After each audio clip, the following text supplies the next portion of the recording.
Welcome to The Explainer. Today, we're doing a rigorous, totally data-driven value investors health check on Edison International, ticker symbol EIX. In a financial world that's just flooded with talking heads and endless speculation, we're going to tune out all that noise. Instead, we're focusing purely on the raw financial metrics pulled straight from their filings to see exactly what is going on under the hood. All right, let's quickly run through our due diligence checklist. We're going to look at the Edison mystery, track their growth and profitability, assess debt and liquidity, check out their dividend yield profile, and wrap up with valuation and intrinsic value. So let's jump right into Section 1, the Edison mystery, price versus fair value. We're kicking off this diagnostic with a massive, eye-catching discrepancy in the data, and it brings us to our central question: is Edison International severely undervalued?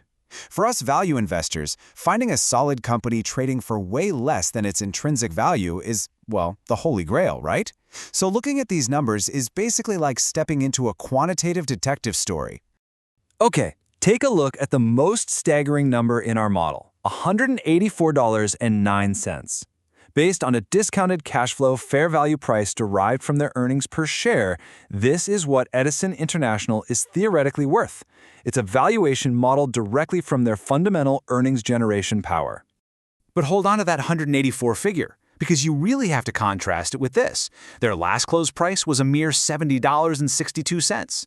That sets up a glaring, massive gap.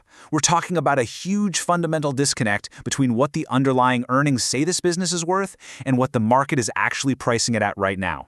So our job for the rest of this diagnostic is to either logically justify that massive gap or completely debunk it using the fundamentals. Moving on to Section 2, tracking growth and profitability. Is this actually a good business? Because let's face it, a cheap stock is only a true value play if the underlying business is actually generating wealth, and this data brilliantly illustrates the short-term versus long-term growth dynamics at play here. Look really closely at the earnings per share row at the bottom. We are explicitly contrasting this massive trailing 12-month EPS jump of 446% against a much more grounded 5-year average of about 28%. Sure, their revenue is steadily compounding around 7%, but that bottom line EPS explosion, that is exactly what's driving those sky-high fair value models we were just looking at. When we drill down into the profitability driving those earnings, we see a gross profit margin sitting up high at 72.33%, but pay super close attention to the net profit margin of 18.65% for the trailing 12 months. Historically, this is significantly higher than its 3-year average of just over 11%, and it represents a massive 167% jump compared to its 5-year average. This is a clear indicator that Edison is getting way more operationally efficient. They're basically keeping a lot more of every single dollar that comes through the door. However, we've got to look at exactly how they're generating those returns for shareholders. Breaking down their efficiency reveals a really fascinating contrast. While return on equity is looking very robust at 25.73, the return on assets is sitting way lower at just 4.86. That divergence is a classic hint at a highly leveraged capital structure. It usually means a company is using debt to juice those equity returns, which, as we know, introduces a completely different kind of risk profile into our diagnostic. Which brings us right to Section 3, assessing debt and liquidity. Is this a safe business? Because high returns mean absolutely nothing without safety, right? And man, we see a glaring tension in these metrics. On one hand, we have a positive return on invested capital of 4.63%, which is actually up from historical averages. But right next to it, a negative free cash flow yield of 2.38%. This is tied directly to a trailing 12-month free cash flow of negative $643 million. For any rigorous value investor, negative free cash flow is a massive warning siren. It literally means the cash coming in right now isn't enough to cover the capital expenditures they need just to maintain the business. And compounding that operational cash flow issue is a debt-to-equity ratio of 2.40. I've got to warn you, this isn't just high in a vacuum. It's currently sitting over 15% higher than its own 5-year historical average. So, just like we suspected from that ROE and ROA divergence earlier, Edison is leaning heavily on debt to fund its operations, and that debt load is actively growing. When we check their ability to cover immediate short-term obligations, things look pretty tight. Both the current ratio at 0.74 and the quick ratio at 0.68 are well under that safe threshold of 1.0.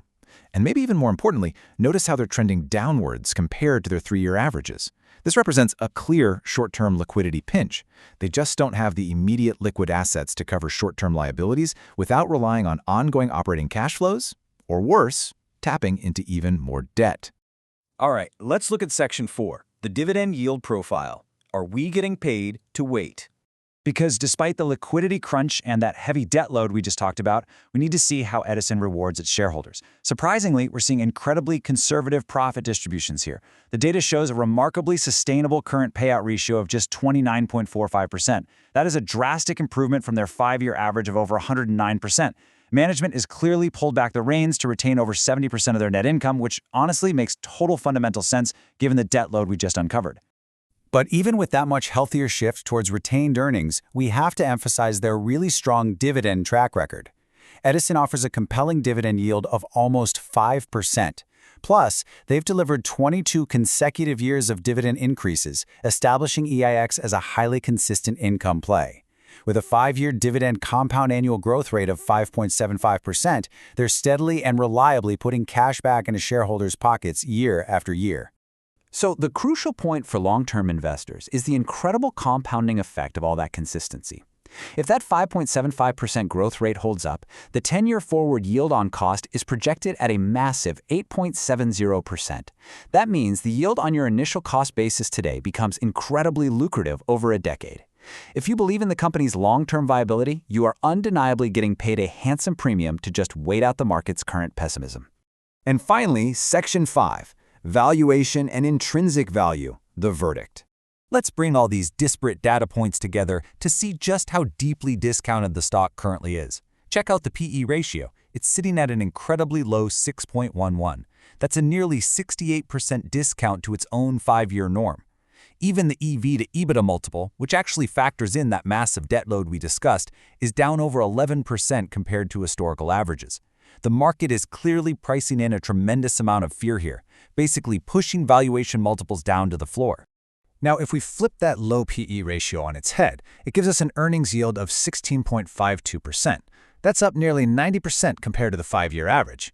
In traditional value investing frameworks, this massive double-digit yield provides a really substantial buffer for the investor. It strongly reinforces the deep value proposition that the current market price is suggesting.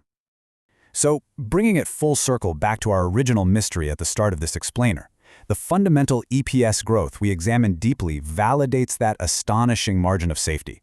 With a fair value calculation of $184.09 standing in stark contrast to a market price of $70.62, the data spits out a 61.64% margin of safety based on earnings. According to pure math and historical earnings power, this stock is basically on sale for pennies on the dollar. But, as we all know, analyzing a business is never just about looking at one theoretical number. It requires weighing the potential rewards against the very real structural realities of the balance sheet. So, we're going to end our diagnostic today with this final question. Does a massive 61.64% margin of safety actually outweigh a heavily leveraged 2.40 debt-to-equity load and a negative free cash flow yield? Is the market entirely rational to discount the stock this heavily based on its short-term liquidity pinch, or is this a textbook overreaction creating a generational value play? That is the complex dilemma you have to ponder based on the hard data we've reviewed today. Keep analyzing those numbers, keep digging into the metrics, and I'll see you in the next explainer.